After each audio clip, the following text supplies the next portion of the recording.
Hai, Assalamualaikum warahmatullahi wabarakatuh. Apa khabar kita orang semua? Kami doakan kita orang semua sihat walafiat di samping keluarga tersayang dan tercinta.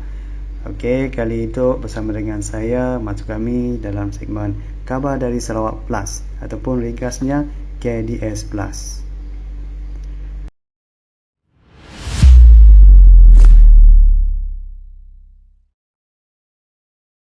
Okey, tajuk KDS Plus pada kali itu ialah saya akan mengajak kita orang meninjau airport baru Mukah yang telah siap sepenuhnya. Okey, lapangan terbang baru Mukah yang terletak kira-kira 7 km dari pusat bandar Mukah ini tu dah siap sepenuhnya dan airport tu bakal dilancarkan serta beroperasi dalam masa terdekat. Tarikh majlis perasmian masih belum ditetapkan disebabkan oleh kekangan penularan pandemik COVID-19. Jadi majlis penyerahan projek siap pembinaan lapangan terbang baru Mukah Sarawak ini telah disempurnakan oleh pengurus wilayah tengah JKR Sarawak kepada Malaysia Airport Holding Berhad yang mewakili Kementerian Pengangkutan Malaysia pada 26 April 2021. Untuk pembinaan lapangan terbang baru Mukah tu ia telah pun bermula pada Ogos 2017 dan siap sepenuhnya pada April 2021. Untuk proses pembinaannya dilaksanakan secara berperingkat melalui dua fasa. Fasa yang pertama bermula pada April 2014 dan diteruskan dengan fasa yang kedua bermula pada Ogos 2017 sehingga siap mengikut jadual pada April 2021.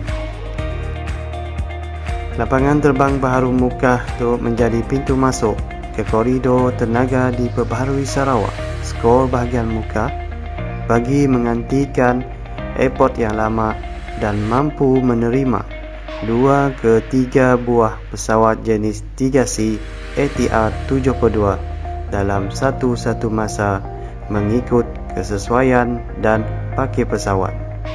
Selain daripada ia, airport itu juga mampu menerima 3 buah helikopter dalam satu masa.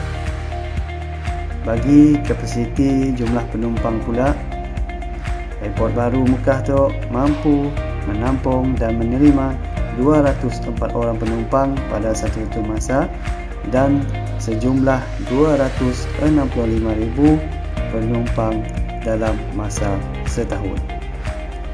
Lapangan terbang baru itu juga memenuhi keperluan yang lebih besar, iaitu pesawat ATR sekaligus dapat memenuhi keperluan penduduk serta menyediakan jaringan di sepanjang kawasan pesisir.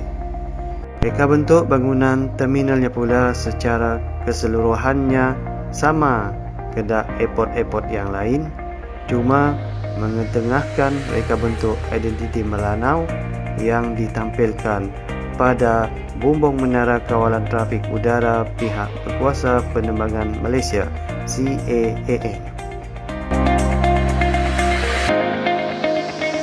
Lapangan terbang Mukah itu juga mempunyai kemudahan seperti landasan sepanjang 1,500 meter dan lebar 30 meter, bangunan terminal berkeluasan 3,125 meter persegi, sebuah stesen bomba dan penyelamat kategori 5 yang lengkap dengan 2 buah kenderaan bomba, pejabat Malaysia Airport Holding Berhad MAHB, Jabatan Imigresen Malaysia, Jabatan Kastam Diraja Malaysia,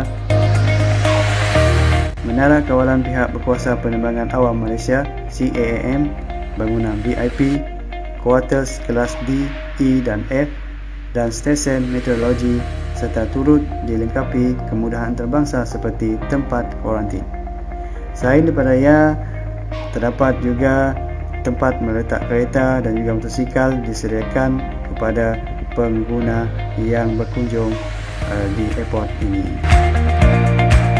Airport Mukah juga mampu beroperasi pada sebelah malam mengikut keperluan, di mana ianya juga dilengkapi dengan lampu sistem kawalan dan pemantauan lampu bagi pencahayaan darat lapangan terbang yang canggih dan terkini serta moden. Lapangan terbang ini juga dilengkapi dengan sistem teknologi yang terkini serta sistem pengimbas dan keselamatan yang tinggi. Pembinaan lapangan terbang baru Mukah yang dibangunkan oleh pihak Kerajaan Persekutuan itu amatlah tepat dan selari dengan pembangunan dan keperluan di bahagian Mukah.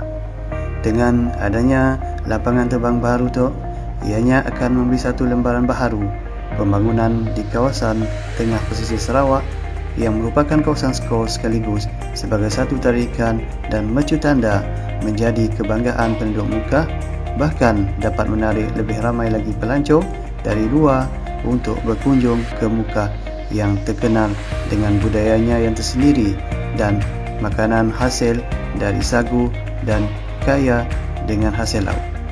Selain daripada ianya dilihat dapat membantu merancangkan lagi pembangunan dan menjana pendapatan di kawasan Mukah dengan membuka lebih banyak peluang pekerjaan dan peluang perniagaan serta secara tidak langsung meningkatkan lagi sektor pelancongan domestik dan juga antarabangsa. Okey, ya ajak segmen KDS Plus kali itu bersama dengan saya, dan sebelum saya mengundur diri, jangan lupa sila like, share dan juga subscribe semua sosial media Jabatan Penerangan Negeri Sarawak untuk mengikuti perkembangan-perkembangan terkini yang kita akan bawakan kepada kita orang semua. Jadi sampai berjumpa lagi. Bye.